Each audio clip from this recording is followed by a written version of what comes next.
الحمد لله وكفى الذين اصطفى أما بعد أعوذ بالله من الشيطان الرجيم بسم الله الرحمن الرحيم لقد كان لكم في رسول الله أسوة حسنة سبحان ربك رب العزة عما يصفون وسلام على المرسلين والحمد لله رب العالمين اللهم صل على سيدنا محمد وعلى آل سيدنا محمد وبارك وسلم۔ اللہ کے حبیب صلی اللہ علیہ وسلم کی سیرت کو بیان کرنا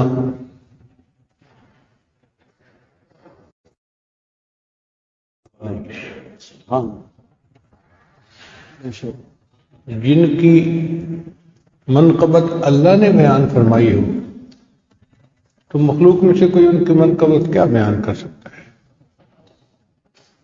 بہرحال میری کوشش ہوگی کہ قرآن مجید کی آیات کے ذریعے نبی علیہ السلام کی سیرت پر روشنی ڈال کے لہو لگا کے شہیدوں میں شامل ہونے والی بات ہے۔ اللہ پہلی بات تو یہ سنیے کہ 1,24,000 پیغمبر آئے ہیں اور اللہ نے ان کو کئی مرتبہ خطاب فرمایا،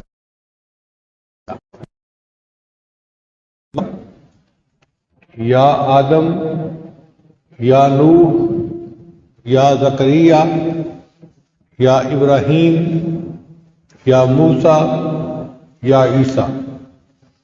تو تمام انبیاء کو اللہ رب العزت نے خطاب فرمایا تو ان کے نام لے کر پکارا، لیکن جب نبی علیہ السلام کو خطاب فرمایا تو اللہ نے القاب بتا،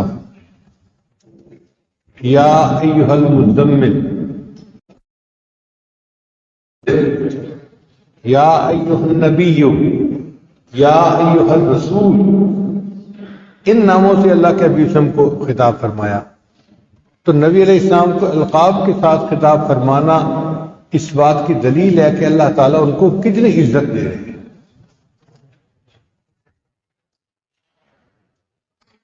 پھر مختلف انبیاء تشریف لائے تو ان کی قوموں نے ان پر الزام لگائے، کسی نے کہا آپ گمراہ ہیں، بے وقوف ہیں، کسی نے کہا کہ آپ تو مجنون ہیں، کسی نے کہا کہ آپ پاگل ہیں۔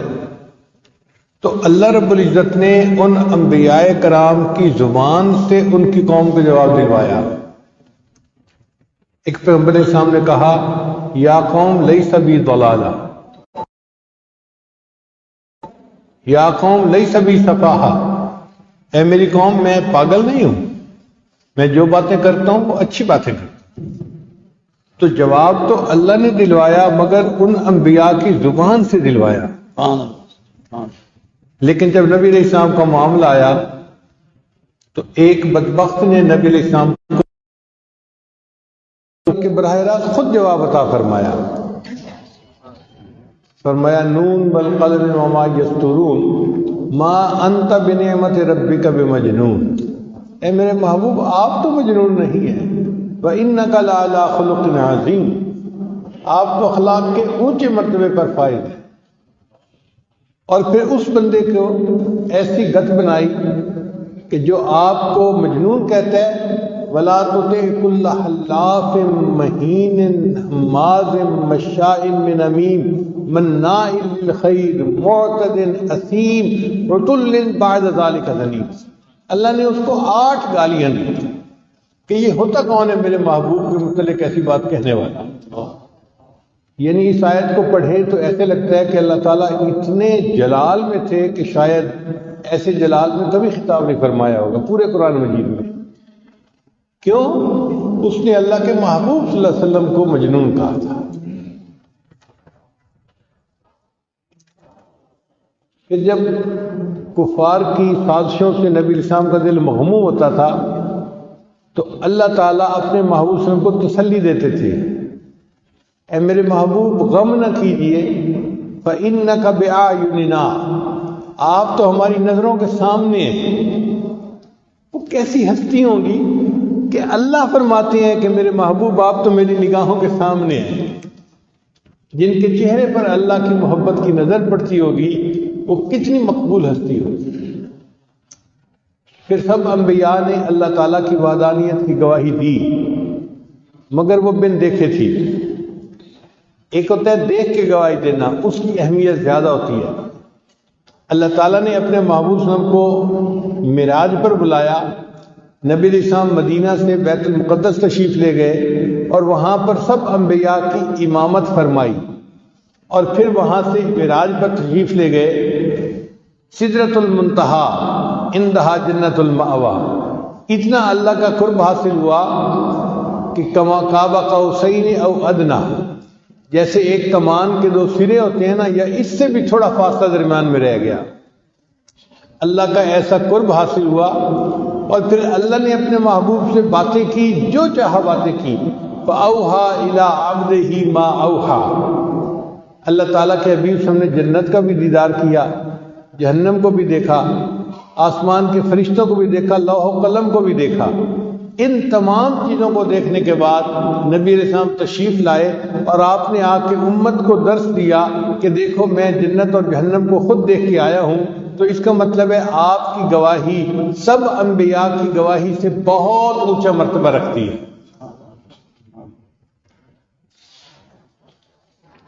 اللہ تعالیٰ اپنے حبیب صلی اللہ علیہ وسلم کے بارے میں فرماتے ہیں وَإِنَّكَ لَعَلَىٰ خُلُقٍ عَظِيمٍ، اے میرے حبیب صلی اللہ علیہ وسلم آپ تو اخلاق کے اونچے درجے پہ فرض ہیں۔ چنانچہ سیدہ صدیقہ رضی اللہ عنہا سے کسی نے پوچھا کہ نبی علیہ السلام کے اخلاق کے بارے میں بتائیں۔ انہوں نے فرمایا کان خلقہ القرآن، کہ نبی علیہ السلام کے اخلاق تو قرآن کا مجسم نمونہ تھے۔ جو قرآن کو مجسم شکل میں دیکھنا چاہتا وہ نبی علیہ السلام کا دیدار کر لیتا، اس کو قرآن مجسم شکل میں نظر آ جاتا۔ ایسے اچھے اخلاق تھے نبی علیہ السلام کے۔ چنانچہ شاعر نے کہا نبی آتے رہے آخر میں نبیوں کے امام آئے، وہ دنیا میں خدا کا آخری لے کر پیام آئے، جھکانے آئے بندوں کی جبیں اللہ کے در پر، سکھانے آدمی کو آدمی کا احترام آئے۔ وہ آئے جب تو عظمت بڑھ گئی دنیا میں انسان کی، وہ آئے جب تو انسان کو فرشتوں کے سلام آئے۔ ایسی تربیت دی، ایسی تعلیم دی، ایسے انسان بنائے صحابہ کرام کو کہ ان کو اللہ کے فرشتوں کے سلام آیا کرتے تھے۔ ایسی جماعت تیار کی۔ یہ نبی علیہ السلام کی سیرت مبارکہ ہے کہ آپ کے اخلاق عظیمہ اتنے بلند تھے۔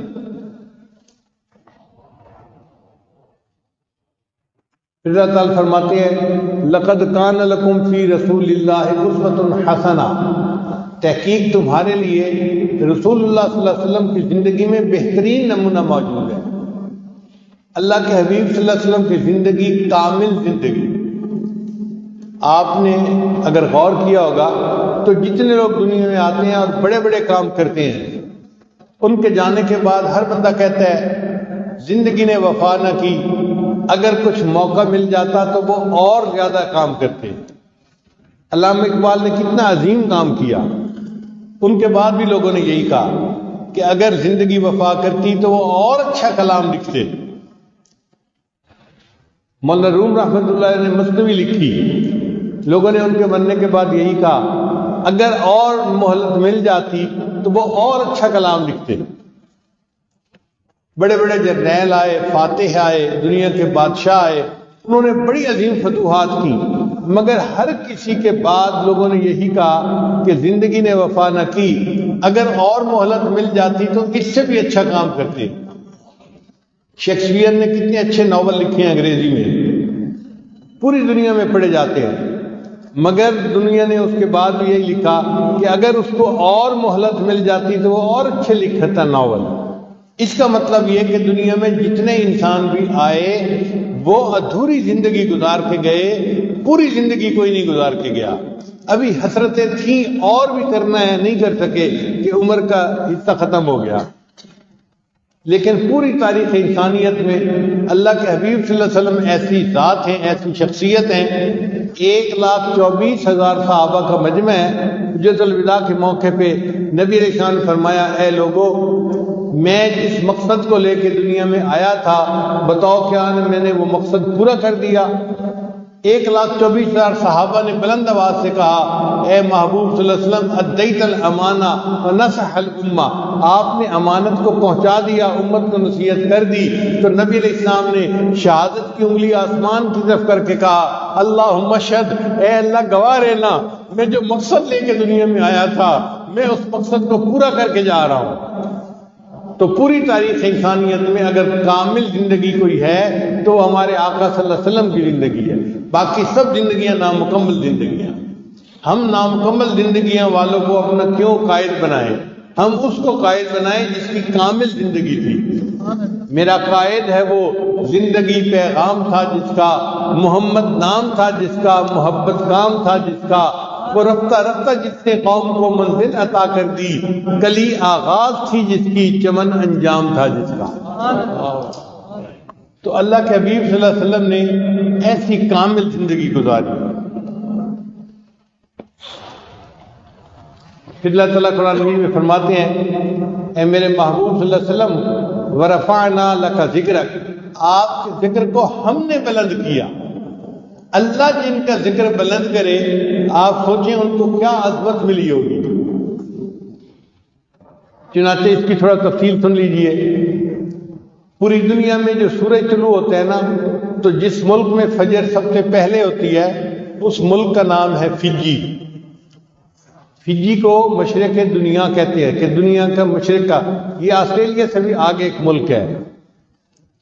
مجھے الحمدللہ وہاں جانے کی توفیق ہوئی، بخاری شریف کا اختتامی درس تھا، تو میں نے وہاں دیکھا کہ وہاں سب سے پہلے سورج طلوع ہوتا ہے۔ تو اس کا مطلب یہ ہے کہ جب دنیا میں صبح کی اذان کا وقت ہوتا ہے تو سب سے پہلے ملک فجی میں ہوتا ہے، وہاں پہ اذانیں شروع ہو جاتی ہیں، اور پورے ملک میں آدھا گھنٹہ فجر کی اذانیں ہوتی رہتی ہیں۔ ابھی اس مسجد میں، پھر اس مسجد میں، پھر اس مسجد میں 2-4 منٹ کے وقفے کے ساتھ اذانیں چلتی رہتی ہیں۔ ابھی فجی میں فجر کی اذانیں ہو رہی ہوتی ہیں کہ اس کے بعد ہے نیوزی لینڈ، وہاں اذان کا وقت ہو جاتا ہے، تو اس ملک میں فجر کی اذانیں شروع ہو جاتی ہیں۔ وہ بڑا ملک ہے، تو پورے ملک میں اذان دیتے دیتے گھنٹہ لگ جاتا ہے۔ جب وہاں اذان کا وقت ختم ہوتا ہے تو اس کے ساتھ ہے آسٹریلیا، وہ اس سے بھی بڑا ملک ہے، تو آسٹریلیا میں اور بھی زیادہ ٹائم لگتا ہے اور فجر کی اذانیں ہوتی رہتی ہیں۔ پھر اس کے بعد جو قریب جزائر ہیں ان میں بھی مسلمانوں کی بستیاں ہیں، تو وہاں پر بھی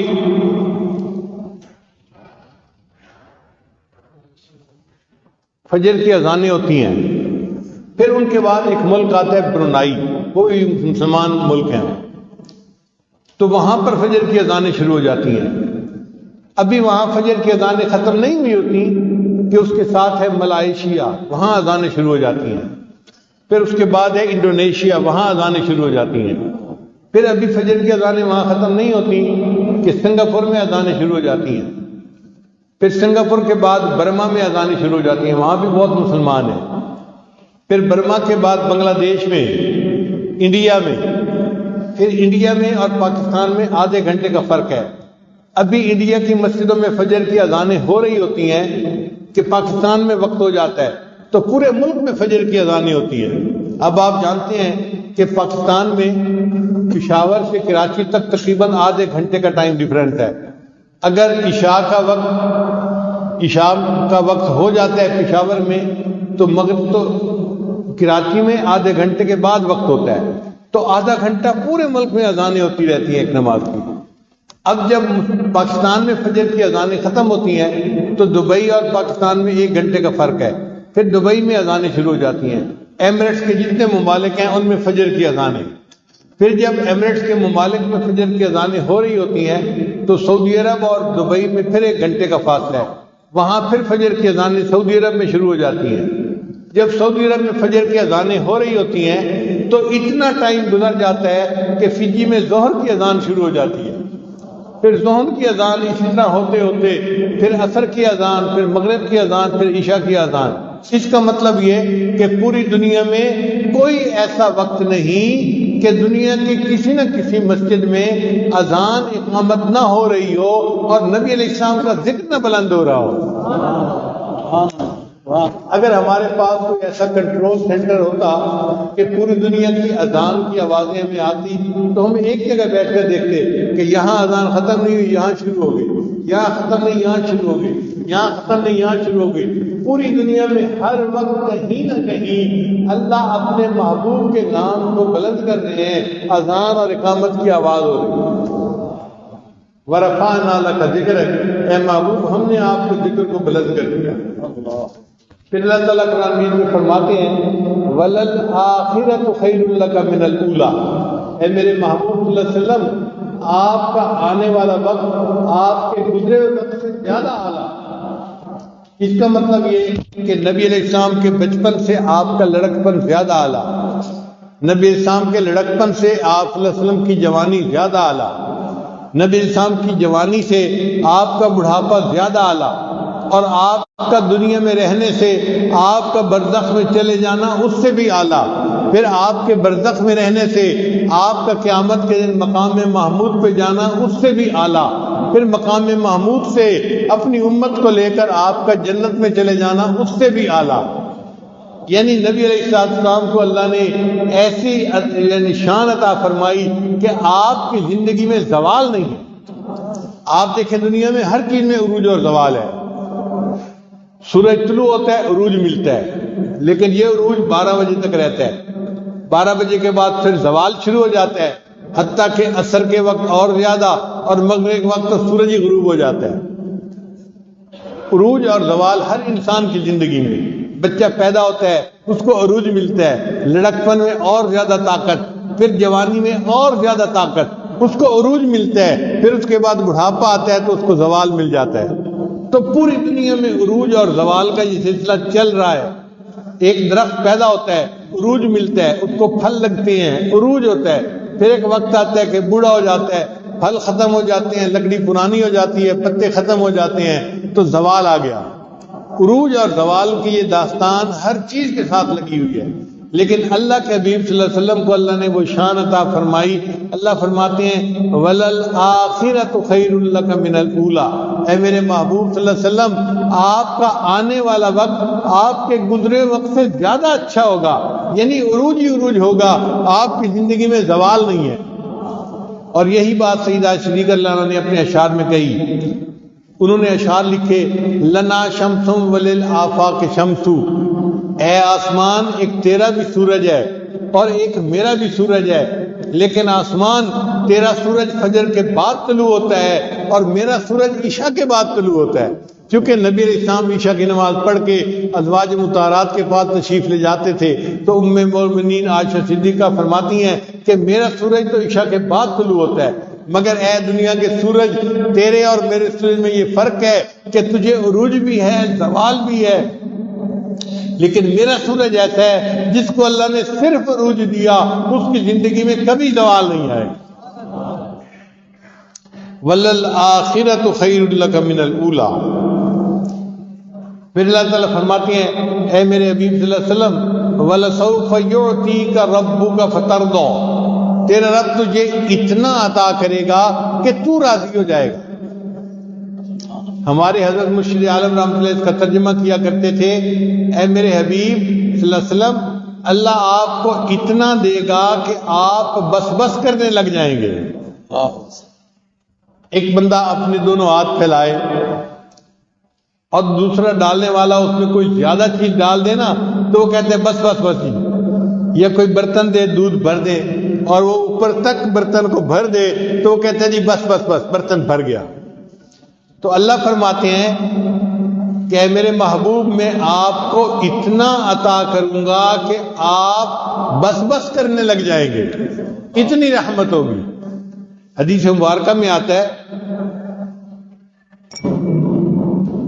اللہ تعالیٰ نے محبوب صلی اللہ علیہ وسلم نے ایک مرتبہ دعا مانگی، اے اللہ میری امت کا حساب آپ میرے سپرد کر دیجیے۔ اللہ تعالیٰ نے پوچھا میرے محبوب آپ یہ دعا کیوں مانگ رہے ہیں؟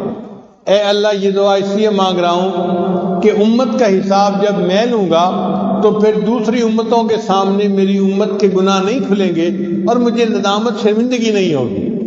اللہ نے فرمایا میرے محبوب صلی اللہ علیہ وسلم حساب تو میں ہی لوں گا، مگر میں معاملہ ایسا بنا دوں گا کہ آپ کی امت کو قیامت کے دن میں رسوا نہیں ہونے دوں گا۔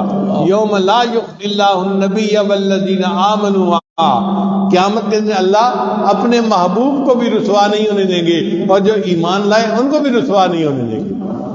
چنانچہ اللہ نے سبب ایسا بنا دیا، اس امت کی توبہ کا قبول کرنا آسان فرما دیا۔ فرمایا بندہ اگر زبان سے توبہ کے الفاظ کہہ دے تو بھی توبہ قبول، اور اگر اس کا دل نادم و شرمندہ ہو جائے اپنے گناہ پر، میں نے برا کیا، میں نے اچھا نہیں کیا، مجھے ایسا نہیں کرنا چاہیے تھا، اگر دل میں ندامت ہو گئی تو حدیث مبارکہ میں ہے الندم توبۃ، اس کے دل کی ندامت کو ہی اللہ قبول کر کے اس کی توبہ کو قبول فرما لیتے ہیں۔ تو امت کے گناہوں کا بخشنا اللہ نے اتنا آسان کر دیا۔ پھر دیکھو کہ اللہ تعالیٰ نے فرمایا کہ حبیب سے نے بتلایا کہ جو بندہ اوپر سے اونچائی سے گر کے مرتا ہے شہید آخرت ہوگا، جو بندہ آگ میں جل کر مرتا ہے شہید آخرت ہوگا، جو پانی میں ڈوب کے مرتا ہے شہید آخرت ہوگا، جو پیٹ کی بیماری میں مرتا ہے شہید آخرت ہوگا، جو وبا کی مرض میں مرتا ہے وہ شہید آخرت ہوگا۔ کتنی بیماریاں ایسی ہیں کہ جن میں مرنے والے دنیا میں تو شہید نہیں کہے جائیں گے، مگر ان کو اللہ تعالیٰ قیامت کے دن شہادت کا رتبہ عطا فرمائیں گے۔ حتیٰ کہ جس عورت کے بچے کی ڈیلیوری ہو رہی ہے اور اس حال میں ماں فوت ہو گئی، اللہ اس عورت کو بھی شہید آخرت میں شامل فرمائیں گے۔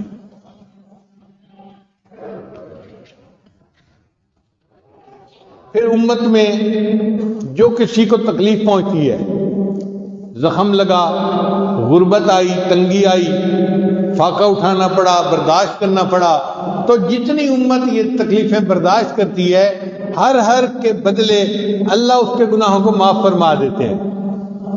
یہاں تک کہ اگر ایک چراغ جل رہا تھا، ہوا کا جھونکا آیا اور چراغ بجھ گیا، اور چراغ کے بجھنے پر اس بندے کو افسوس ہوا، تو چراغ کے بجھنے پر اللہ اس کے گناہوں کو معاف فرما دیتے ہیں۔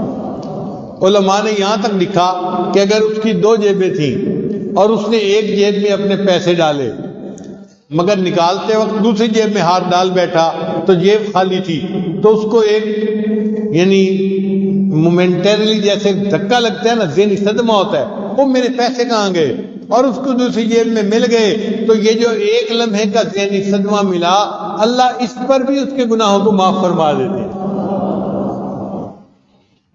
تو امت کے لیے اللہ تعالیٰ نے معافی کو آسان کر دیا، حتیٰ کہ موت کے وقت جو سکرات موت کا ہوتا ہے معاملہ، اس پر بھی اللہ بندے کے گناہوں کو معاف فرما دیتے ہیں۔ اور قیامت کے دن اور جو جنت میں جو قبر میں ضبط قبر پیش آتا ہے، اس پر بھی اللہ مومن کے گناہوں کو معاف فرما دیتے ہیں۔ پھر قیامت کے دن کی جو دہشت ہوگی، خوف ہوگا، اس پر بھی اللہ امت کے گناہوں کو معاف فرمائیں گے۔ تو یہ امت قیامت کے دن پیش ہی حالت میں ہوگی کہ بخشی بخشائی امت ہوگی۔ حدیث مبارکہ میں آتا ہے اس امت کا ایک بندہ ہوگا جس کے نام اعمال میں بڑے بڑے گناہ ہوں گے، اللہ اس کو اپنے پاس بلائیں گے اور اس کے گرد نور کی چادر تان دیں گے، جیسے کنات لگا دی جاتی ہے، مخلوق اس کو نہیں دیکھ سکے گی۔ اللہ اس بندے کو فرمائیں گے میرے بندے تو نے یہ گناہ کیا، وہ کہے گا یا اللہ کیا، یہ بھی گناہ کیا، یہ بھی کیا، سارے گناہ گنوائیں گے، حتیٰ کہ وہ بندہ سوچنے لگے گا میرے اتنے گناہ گنوائے گئے ہیں، آج جہنم سے میں نہیں بچ سکتا، مگر اللہ فرمائیں گے میرے بندے تو نے گناہ تو کیے، مگر تو دنیا میں مجھ سے معافیاں بھی مانگتا رہتا تھا، چل میں نے تیری توبہ کو قبول کر کے تیرے گناہوں کو نیکیوں میں تبدیل کر دیا۔ جب اس کے گناہ نیکیوں میں بدل جائیں گے اور نور کی چادر ہٹے گی تو ساری دنیا دیکھے گی اس بندے کے نام اعمال میں کوئی گناہ ہی نہیں لکھا ہوگا، تو لوگ آپس میں باتیں کریں گے یہ شاید انبیاء میں سے کوئی نبی ہے جس نے معصوم زندگی گزاری اور اس کا کوئی گناہ بھی نہیں، حالانکہ وہ اس امت کے گناہگار بندہ ہوگا، اللہ اپنی رحمت کے ساتھ اس کی ستر پوشی فرما دیں گے۔ ایسا بھی ہوگا ایک نیکی پر 2 بندے جنت میں جائیں گے، کتنی عجیب بات ہے، ایک نیکی پر 2 بندے جنت میں جائیں گے۔ حدیث مبارکہ میں ہے ایک بندے کو پیش کیا جائے گا جس کی ایک نیکی کم ہوگی، ایک گناہ زیادہ ہوگا، فرشتہ اس کو کہے گا اگر تیرے پاس ایک نیکی اور ہوتی تو تیرے گناہ اور نیکیاں برابر ہوتی، اللہ اپنی رحمت سے تجھے جنت بھیج دیتے، اب تیرا ایک گناہ زیادہ ہے، ایک نیکی کم ہے۔ وہ کہے گا اچھا مجھے اجازت دے دی جائے، میں ایک نیکی کی چیزیں ادھار لے لیتا ہوں، اس کو خاص طور پر اس کی اجازت ملے گی۔ چنانچہ وہ بندہ سب سے پہلے اپنے بھائی کے پاس آئے گا، اے میرے بھائی، میں اور آپ دونوں تاجر تھے اور جماعت میں لگے ہوئے تھے اور ہم ایک دوسرے کا تعاون کرتے تھے، تیرے اوپر قرض چڑھ جاتا تھا تو میں بیل آؤٹ کر دیتا تھا، مجھ پہ قرض جاتا تھا تو میری مدد کر دیتا تھا، ہم ایک دوسرے کا تعاون کر کے اتنی اچھی زندگی گزار آئے، لوگ کہتے تھے یہ بھائی کم ہیں دوست زیادہ ہیں، ہم نے ساری زندگی اتنی اچھی گزاری، اے بھائی تیرے پاس تو نیکیاں بہت زیادہ ہیں، مجھے صرف ایک نیکی کی ضرورت ہے، آج ایک نیکی مجھے دے دو۔ بھائی کہے گا نہیں، جب تک میرا اپنا حساب نہیں ہو جاتا میں تو ڈر رہا ہوں، میں اس وقت تک ایک نیکی بھی نہیں دے سکتا۔ تو بھائی ایک نیکی دینے سے انکار کر دے گا۔ پھر وہ اپنی امی کے پاس آئے گا، امی آپ تو مجھ سے اتنی محبت کرتی تھی، آپ تو کہتی تھی بیٹا تجھے گرم ہوا بھی نہ لگے، دھوپ بھی نہ لگے، اور میں تیرے اوپر قربان، اور میں سب کچھ تیرے اوپر قربان کر دوں گی۔ اماں آپ کی محبت کا تو یہ عالم تھا، آپ کے نام اعمال میں تو بہت نیکیاں ہیں اور مجھے ایک نیکی کی ضرورت ہے، امی ایک نیکی مجھے دے دے۔ ماں کہے گی بیٹا جب تک میرا اپنا حساب نہیں ہو جاتا میں ایک نیکی بھی نہیں دے سکتی، میں اپنے انجام سے ڈرتی ہوں۔ پھر وہ اپنے والد سے نیکیاں مانگے گا، والد بھی کہے گا کہ نہیں بیٹا جب تک میرا حساب نہیں ہو جاتا میں ایک نیکی بھی نہیں دے سکتا۔ پھر وہ اپنی بیوی کے پاس آئے گا، میں نے آپ کو کتنی محبت سے رکھا، آپ کو میں نے کتنے وہ مطلب ہے دنیا کے اندر نعمتیں دیں اور میں نے بہت محبت پیار کی زندگی آپ کے ساتھ گزاری، اور آپ تو میرے اوپر قربان ہوتی تھی اور بڑی محبت کے دعوے کرتی تھی، اور آپ تو نیک پردہ خاتون تھی، آپ کے نام اعمال میں بہت نیکی ہیں، ایک نیکی مجھے دے دو پلیز، ایک نیکی نہ دو گی میں جہنم میں چلا جاؤں گا۔ بیوی کہے گی جب تک میں خود میرا حساب نہیں ہو جاتا میں ایک نیکی بھی نہیں دے سکتی۔ پھر وہ بندہ اور پریشان ہوگا، پھر وہ اپنے بیٹوں کو کہے گا میرے بیٹوں میں نے دنیا میں کتنے پیار سے تمہیں پالا پوسا، تعلیم دی، دین پہ لگایا، تم لوگ عالم بنے، جماعت میں گئے، ذکر اذکار کرنے والے سالک بن گئے، تمہارے نام اعمال نیکیوں سے بھرے ہوئے ہیں، ایک نیکی مجھے دے دو۔ بیٹے بھی انکار کر دیں گے۔ اس وقت اس آدمی کو بڑا دکھ ہوگا۔ اللہ فرماتے ہیں ہم نے تو پہلے ہی بتا دیا، یوم یفر المرء من اخیہ و امہ و ابی و صاحبتہ و بنی، وہ بندہ بہت روئے گا، بڑا دکھی ہوگا۔ جب وہ رو رہا ہوگا نا اس کے قریب سے ایک اور آدمی گزرے گا، وہ پوچھے گا فرشتے سے یہ بندہ کیوں رو رہا ہے؟ وہ کہے گا اس کو ایک نیکی کی ضرورت ہے اور قریبی رشتہ داروں نے جو لوڈ ون تھے انہوں نے نیکی دینے سے انکار کر دیا، یہ غم سے رو رہا ہے۔ وہ کہے گا اچھا نام اعمال میں میرے ایک نیکی ہے، وہ نیکی اس کو دے دو، یہ تو جنت میں چلا جائے۔ یہ جو ایک بندہ دوسرے کو ایک نیکی دے گا یہ اتنا بڑا معاملہ ہوگا کہ قیامت کے مجمع میں اعلان کیا جائے گا فلاں بندے نے اپنی ایک نیکی دوسرے کو دے دی۔ جب اللہ تعالیٰ یہ اعلان سنیں گے اللہ تعالیٰ فرشتے سے پوچھیں گے کون ہے جو دنیا میں اپنی سخاوت دکھاتا ہے آج کے دن؟ تو فرشتہ اس بندے کو پیش کرے گا یا اللہ اس نے اپنی نیکی دی۔ اللہ اس سے پوچھیں گے کہ تو نے ایک نیکی کیوں دے دی؟ وہ کہے گا یا اللہ میرے نام اعمال میں صرف تھی ہی ایک نیکی، میں نے تو جہنم میں جانا ہی تھا تو میں نے سوچا میری نیکی دینے سے اگر یہ جنت میں جا سکتا ہے تو یہ جنت چلا جائے، میں جہنم میں جا ہی رہا ہوں۔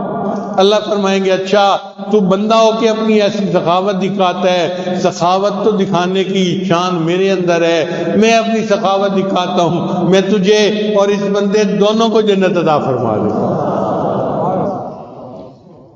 حضرت قاری طیب رحمۃ اللہ لکھتے ہیں قیامت کے دن اللہ تعالیٰ کے سامنے دو بندے پیش ہوں گے۔ اللہ ایک کو فرمائیں گے او میرے بندے تو دنیا میں میرے حکموں کے ماننے میں بہت سستی کرتا تھا، غفلت کرتا تھا، چل جا جہنم میں۔ جب اس کو جہنم جانے کا حکم ملے گا تو وہ تیزی کے ساتھ جہنم کی طرف جانا شروع کر دے گا۔ دوسرے بندے کو بھی یہی فرمائیں گے چل جہنم میں۔ وہ بھی جہنم کی طرف جانا شروع کرے گا، 2 قدم چلے گا پیچھے مڑ کے دیکھے گا، پھر 2 قدم چلے گا پھر پیچھے مڑ کے دیکھے گا۔ اللہ ان دونوں کو واپس بلائیں گے، پہلے سے پوچھیں گے کہ بھائی جب میں نے تمہیں کہا جاؤ جہنم میں تو تم نے تو دوڑ ہی لگا دی۔ وہ کہے گا یا اللہ دنیا میں تو آپ کا حکم ماننے میں مجھ سے کوتاہی ہوئی، آج آپ نے آخری حکم فرمایا جاؤ جہنم میں تو میں چل پڑا کہ میں آپ کے اس حکم کی تو تعمیل کر لوں۔ اللہ فرمائیں گے اچھا اگر میرے حکم کی اتنی عظمت ابھی بھی تیرے دل میں ہے چل میں تجھے جنت عطا فرما دوں۔ پھر اللہ دوسرے بندے کو بلائیں گے، بھئی تیرا کیا معاملہ ہے؟ 2 قدم چلتا تھا پیچھے مڑ کے دیکھتا تھا، 2 قدم چلتا تھا پیچھے مڑ کے دیکھتا تھا۔ وہ کہے گا یا اللہ گناہ میں نے بڑے کیے مگر مجھے تیری رحمت سے امید بہت تھی، اگرچہ آپ نے مجھے جہنم جانے کا حکم دے دیا مگر میں 2 قدم چلتا تھا پیچھے مڑ کے دیکھتا تھا شاید آپ کی رحمت جوش میں آ جائے، پھر دیکھتا تھا پیچھے شاید آپ کی رحمت جوش میں آ جائے۔ اللہ فرمائیں گے اگر تجھے میری رحمت پر اتنا ہی بھروسہ ہے چل تجھے بھی میں نے جنت عطا فرما دی۔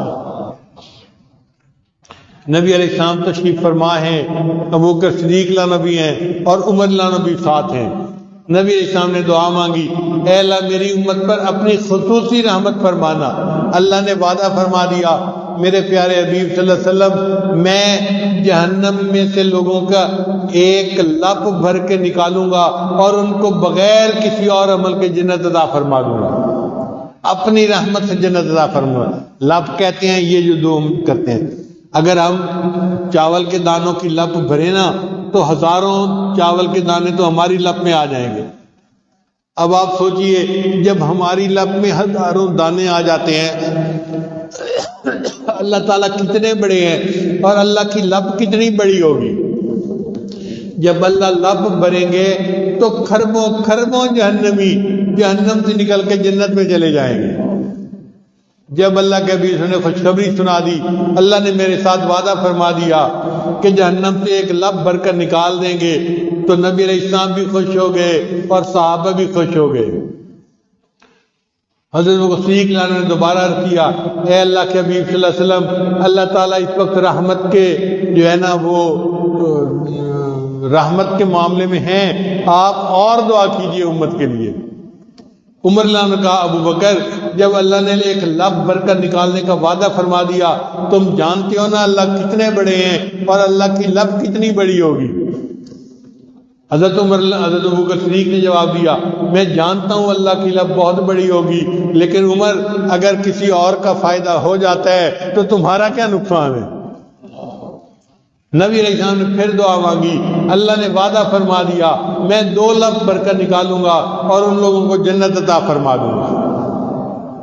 سب حضرات خوش ہو گئے۔ ابو بکر صدیق نے تیسری مرتبہ کہا کیونکہ ان کے اندر رافت اور رحمت بہت زیادہ تھی، اے اللہ کے حبیب صلی اللہ علیہ وسلم اللہ رب العزت کی خاص رحمت کی نظر ہے، امت کے لیے اور مانگ لیجئے۔ عمر نے پھر کہا ابو بکر 2 لپ میں بھر لی ابھی بھی تجھے جو ہے نا وہ تسلی نہیں ہوئی، اے میرے بھائی عمر تسلی تو بڑی ہو گئی ہے لیکن اگر کسی اور گناہگار کا فائدہ ہو جائے تو تمہارا کیا نقصان ہے، اللہ کے محبوب کو دعا کرنے دو۔ چنانچہ نبی علیہ السلام نے پھر دعا مانگی، اللہ نے وعدہ فرما دیا میرے محبوب صلی اللہ علیہ وسلم میں 3 لپیں جہنمیوں کی بھر کے نکالوں گا اور بغیر ان کے کسی اور عمل کے اپنی رحمت سے ان کو جنت عطا فرما دوں گا۔ امام غزالی رحمۃ اللہ اپنی کتاب میں یہ حدیث مبارکہ نقل کرتے ہیں اور اخیر پہ لکھتے ہیں کہ میرے عمل تو اس قابل نہیں کہ میں اللہ سے جنت مانگوں، ہاں اتنی تمنا ضرور ہے اے اللہ آپ اپنی رحمت سے جو 3 لپیں بھر کے لوگوں کی نکالیں گے اور ان کو جنت عطا فرمائیں گے اللہ مجھے بھی ان میں شامل فرما لے۔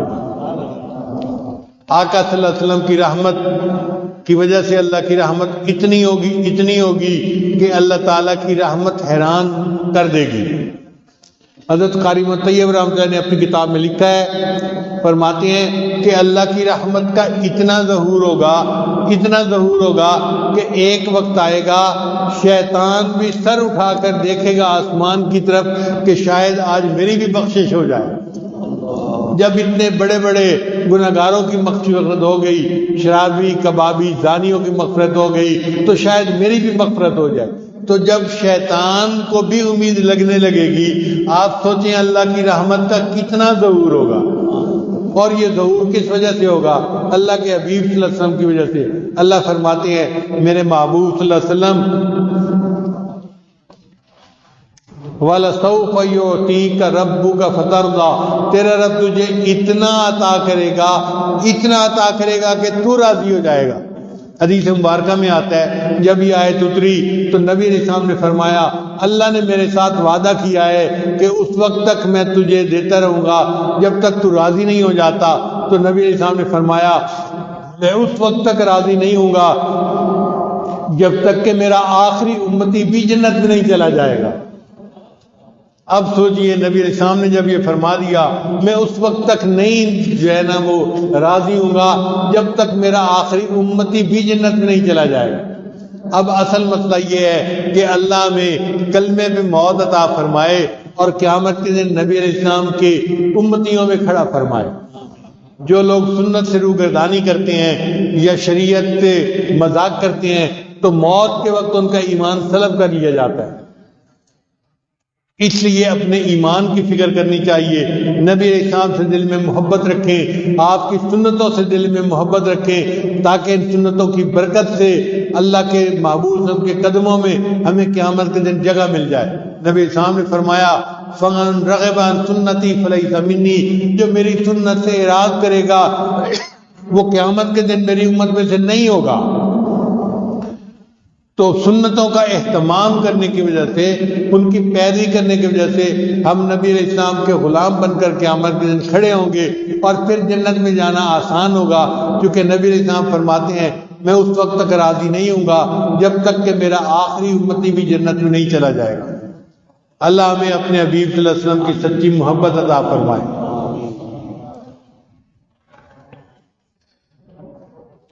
ہر کلمہ گو کو نبی علیہ السلام سے محبت تو ہے، لیکن وہ محبت اتنی مضبوط ہونی چاہیے کہ ہمارے نفس کی خواہشات ہم پاؤں کے نیچے دبا کے سنتوں والی زندگی گزارنے والے بن جائیں۔ شاعر نے کہا میرا رومی ورگا عشق بھی نہیں، میرا رومی ورگا عشق بھی نہیں تے میری جامی ورگی ٹور بھی نہیں، میرا رومی ورگا عشق بھی نہیں تے میری جامی ورگی ٹور دی نہیں، مگر قسم خدا دی کھانا مینو تیرے جیا کوئی اور بھی نہیں۔ اے اللہ ہماری محبت بہت کمزور ہے، لیکن ہم قسم کھا کر کہتے ہیں کہ جہاں ہمیں آپ ہیں وہاں ہمیں کوئی بھی نہیں ہے۔ میں قسم خدا دی کھانا کہ مینو تیرے جیا کوئی اور بھی نہیں۔ اے اللہ یہ جو ہماری محبت ہے اس کو قبول فرما لیجئے اور اس کی برکت سے ہمیں کلمے پہ موت حاصل ہو جائے، ہم اسی محبت پہ زندگی گزاریں اور قیامت کے دن اسی محبت پہ قیامت کے دن اپنے محبوب ہم کے سامنے کھڑے ہوں اور اسی محبت کے صدقے ہم قیامت کے دن محبوب کے قدموں میں جنت میں چلے جائیں۔ وآخر دعوانا ان الحمد للہ رب العالمین۔